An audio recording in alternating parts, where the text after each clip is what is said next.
when I was in my, let's see, 19, I can't remember the year, I was 60 years old. So that would have been 19 years ago. So it would have been 2006,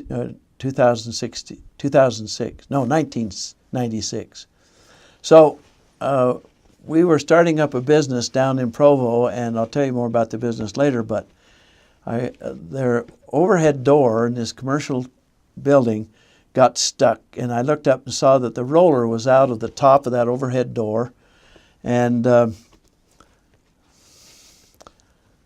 so the forklift was being used someplace, and I didn't have access to it, so I said, well, I'd go up there and get that roller back in. So I climbed up this overhead door. It had channels at each level, and so I could climb up it pretty easy. And I got up there and started tugging on that roller to try to get it back in the channel so it wouldn't, so we could open the door.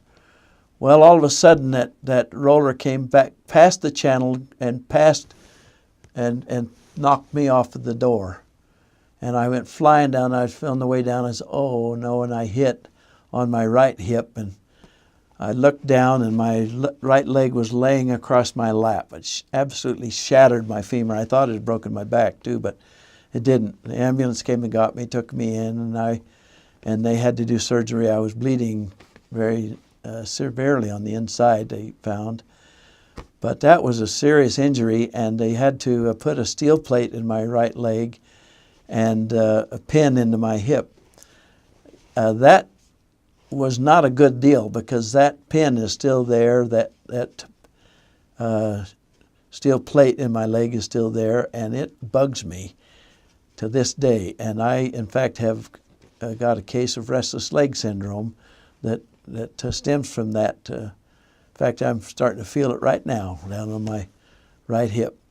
Anyway, it's the scar, the steel plate, everything bugs me. So don't climb doors and fall off backwards. That's my advice.